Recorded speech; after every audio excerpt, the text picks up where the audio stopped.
Hey everybody, it's Ralph from Whitey's, 803 Hammers Ferry Road, Whitcomb Heights, Maryland. Today in the beer show, we have a couple special guests, Matt and Ken Prey from Monument City Brewing over in Baltimore. We want to talk a little bit about their beers. I got a couple beers out. This is Matt, this is Ken. So just so everybody knows who we're talking about. There's quite an age gap between Ken and I. Tell us basically how it all came about. Yeah, you know, I think like most brewers, right? We started brewing at home on our stovetop a long time ago. I think we first kind of got the itch around, 2006. Okay. And from there, it was a lot of brewing, stovetop to all grain. And then I think maybe about 4 years ago, we really started kind of seriously kicking around the idea of kind of taking the jump, the next level. And so I think we, about 3 years ago, maybe started putting pen to paper on a business plan. When you're home brewing is, you don't necessarily care what things cost because it's small scale and it's you want an exotic, expensive hop, sure, you throw it in there.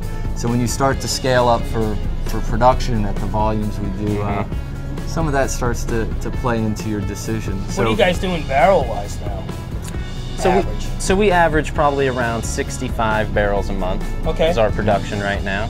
Yeah. On both? No, just brew total. per month. Just total. Okay. Yep. Yeah. 65 barrels a month is where we're at right now. We are to do 8 weeks in market.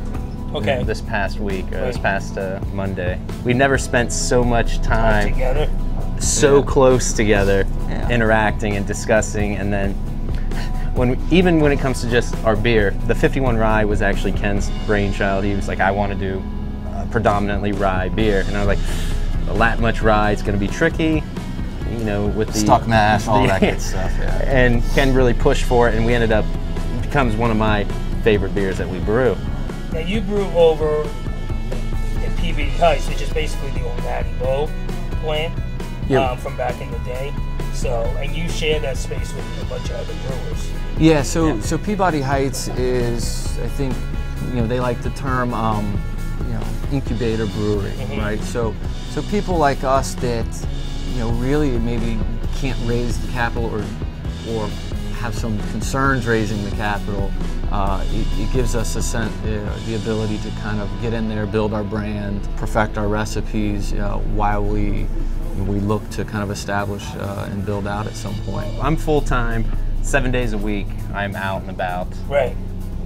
Tasting beer, bringing beer around, basically selling door to door around Baltimore. Yeah. There's definitely been a support from the community when it comes to local craft beer. And a lot of the retailers have really been welcoming to us. Right, well, and it works out good for you guys because, like, you had your package is coming, but to do growers really work to your benefit.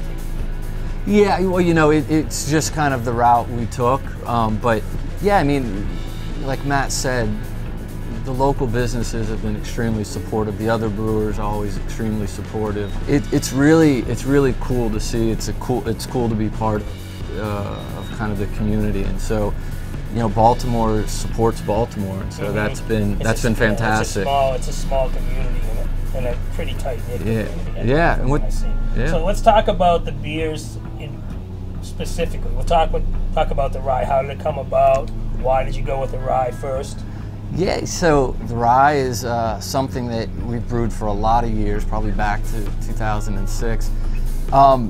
It started out as just really paying homage to kind of Baltimore with the whole rye scene, and so the 51 rye, right? I mean, to be a rye whiskey, 51% of the grain bill needs to be rye, and so that's the approach we took with that beer. Maybe a few people tried to talk us out of leading with it, but it was one of our favorites, so we thought, why not lead with one of our favorites? With the rye, with the brown, we wanted them to be drinkable go-to beers in their categories. Yeah. So the rye is a drinkable rye IPA, and the brown, American brown darker malts, more chocolate caramel, different ends of the spectrum, but still very approachable. What's good about the brown is too, there's not a lot of browns on the market.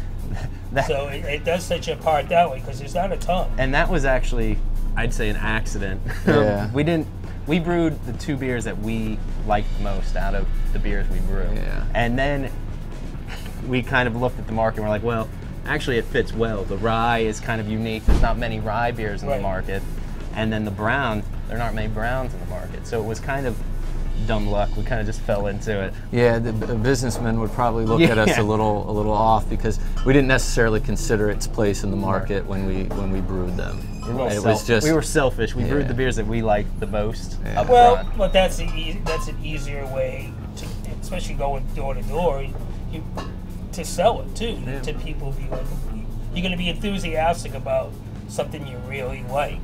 Baltimore really supports Baltimore, so everyone's really been open, and once we tried the beer with them, that kind of made it a little easier to move forward. But everyone's been great. I mean, I'm a little shocked with really kind of the support we received from the community. There was probably 6 years of home brewing before we started even considering. Yeah, getting serious about about taking our thoughts, this shell of a business plan we put together and making it come to life. I think as a home brewer, we still home brew. It's fun. Well, that's when you did the pilot batch. Yeah. We brewed last weekend. Later, And right now we are in 7 counties, and that includes Baltimore City. And, and like I said, primarily within the Beltway is where we're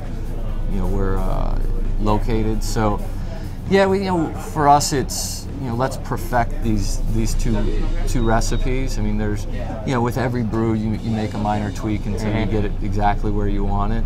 There's good times where we disagree and then we work through it, and then there's times where there's a clear split and I would like to do this, Ken would like to do this, and that's been interesting and fun. Yeah, I mean, listen, working through that. Listen, our whole goal in this is really, I would say, a couple things. First and foremost is to do something as a family, right? I mean, being able to create something and do it with family members, I think is most important, right? So that's. I think when you get into it, overall, it's a labor of love. Yeah, so it is. I mean, lifting, 2,500 pounds worth of rye malt and putting it in a mill is it's hard work, but it's fun, right? I mean, and there's something that you've created at the end, right? I can't sing, I can't write music, but we can make beer, and so that's our contribution.